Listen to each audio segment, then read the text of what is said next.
Kakak,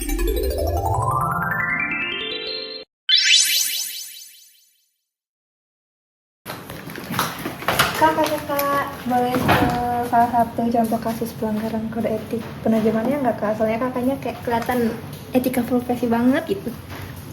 Iya kak, boleh.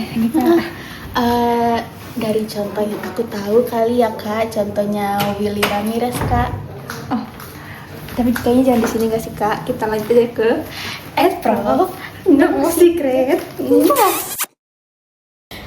Prof, no secret. Nah, sebelum kita masuk ke pembahasan, kita senggol dikit gak sih kak, apa itu kode etik? Jadi BS kode etik itu bisa dibilang paket starter kit yang wajib banget dimiliki setiap translator. Ini bukan cuma soal aturan, tapi soal integritas dan kualitas dari seorang penerjemah. 3 poin utama itu ada kerahasiaan, ketaatan, dan profesionalisme kak. Itu melanggar 1 poin aja, bye-bye reputasi.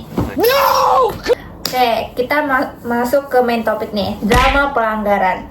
Oke, Kak Caca, boleh tolong dijelaskan ya Kak? Boleh kak. Nah, jadi salah satu contoh malpraktik penerjemahan dalam konteks medis itu ada kasusnya Willy Ramirez teman-teman. Nah, di mana dalam kasus ini itu ada salah terjemahin antara intoxicado dan intoxicated. Tapi kita nggak bahas kasus lengkapnya ya teman-teman, karena di sini kita akan bahas analisis kasusnya aja. Nah, dalam bahasa Spanyol, intoxicado berarti kondisi keracunan yang dialami setelah mengonsumsi sesuatu, bisa obat-obatan, makanan, dan lain-lain. Tapi dalam kasus Willy ini, salah nerjemahin intoxicado jadi intoxicated yang artinya mabuk atau overdosis. Nah, di sini kita akan analisis kasus tersebut dengan teori deontologi dari Immanuel Kant. Nah, deontologi Immanuel Kant ini menitik beratkan pada kewajiban moral, bukan pada konsekuensi. Nah, prinsip utamanya yaitu ada universalitas. Dokter memiliki kewajiban universal untuk memastikan akurasi informasi, meminta klarifikasi bila ada ambiguitas, dan memastikan pemahaman lintas bahasa berjalan dengan tepat. Tapi dalam kasus ini, dokter tidak memastikan arti kata intoxicado, dan juga tidak memanggil penerjemah profesional dalam bidang medis. Nah, kalau suatu tindakan mengabaikan klarifikasi bahasa pada pasien, maka seluruh layanan kesehatan akan kacau dan merugikan kemanusiaan. Lalu yang kedua, yaitu memperlakukan manusia sebagai tujuan, bukan alat. Menurut Immanuel Kant, manusia harus dipandang sebagai makhluk yang bernilai intrinsik. Nah, dalam konteks medis, ini berarti pasien wajib dipahami dengan benar, informasi harus akurat, dan juga kondisi pasien harus dijadikan pusat keputusan klinis. Tapi dalam kasus Willy ini, pihak keluarga secara implisit diperlakukan sebagai alat untuk mendapatkan data, tanpa diakui keterbatasan bahasa mereka.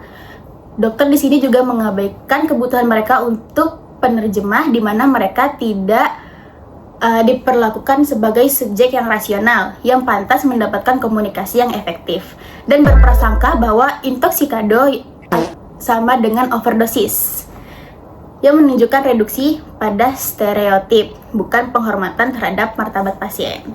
Nah, ini tuh melanggar prinsip Immanuel Kant bahwa manusia harus diperlakukan sebagai tujuan dan bukan sekedar sarana diagnosa. Lalu yang terakhir ada prinsip otonomi dan rasionalitas. Nah, otonomi menurut Kant berarti pasien dan keluarga berhak memberi informasi yang dipahami dokter secara akurat, dan mereka berhak ikut menentukan keputusan medis. Tapi, kesalahan bahasa menghilangkan kemampuan keluarga untuk berkomunikasi, dan juga tanpa adanya penerjemah, rasionalitas keluarga tidak diakui sehingga otonomi mereka terlanggar. Nah, menurut Immanuel Kant, penghilangan kemampuan seseorang untuk membuat keputusan informasi berarti tindakan yang tidak bermoral walaupun tidak disengaja. Wow, ini menarik ya teman-teman. Apalagi dokter itu punya kewajiban untuk tidak berbohong, tidak ceroboh, dan menjaga integritas profesi. Tapi dalam kasus ini kewajibannya dilanggar karena adanya ketidakakuratan informasi dan kurangnya kesadaran bahasa dan budaya. Dan usaha mereka untuk menggunakan penerjemah juga kurang ya kak? Bener banget Kak Iza. Kurang ya Kak Puma? Iya, kurang.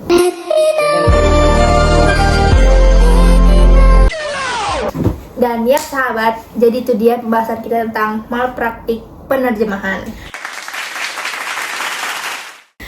Jadi kami segenap keluarga Prof, No Secret. Mengucapkan terima kasih. Dan pamit undur diri. Sayonara.